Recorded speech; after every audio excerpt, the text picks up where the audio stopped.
Oh, Lordy, oh, Lordy, oh, Lordy, trouble so hard. On the way to the hospital, we listened to young Moby.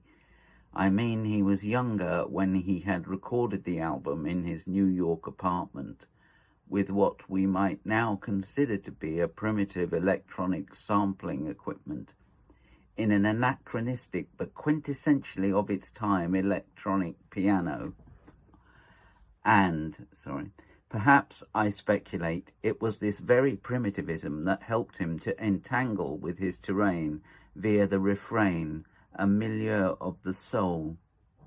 He was plundering, updating the field recordings of African-American gospel folk songs.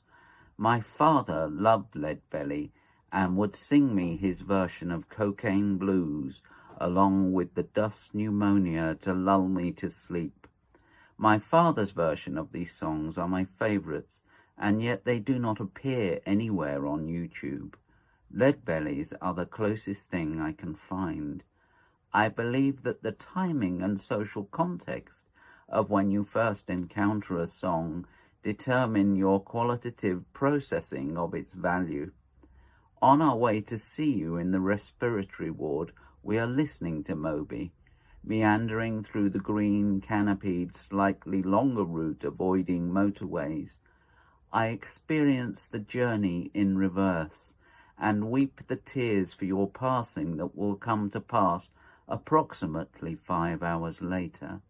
My wife beside me as I sit at the wheel, she is fleetingly recalling how we had once met a young Moby over lunch in Manhattan, and how he had talked incessantly about himself and his complicated relationships. I'm thinking he must have been about to record Play, the album we are listening to now as we pass a Paradise Village pond with a pedalo-like swan posed in the middle.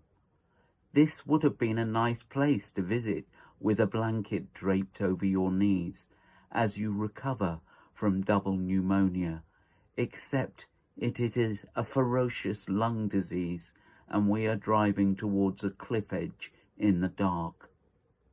Oh Lord, this is not to say that my Moby tears are not comforting, because they bring me closer to the profound sense of kindness that emanates from your very being. Soul.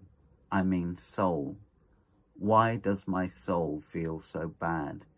Not even I could see the funny side of singing the Dust Pneumonia at your bedside, as you had done for me as a child.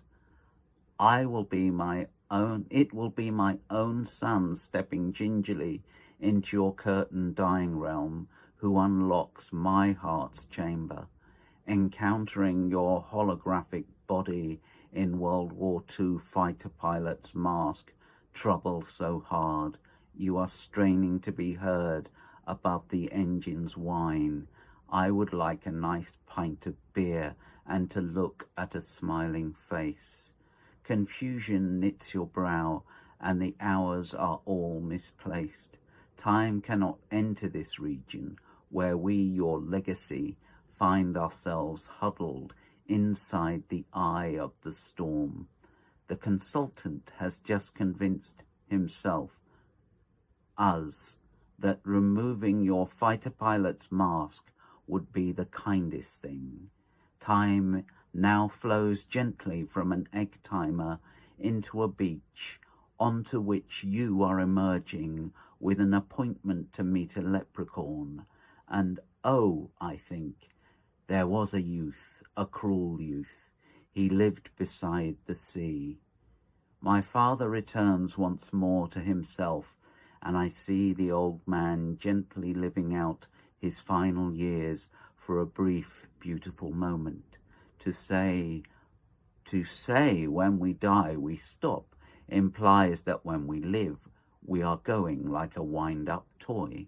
What if we are more like a leaf falling off a tree? Does a pebble die when it is thrown into the sea and disappears forever?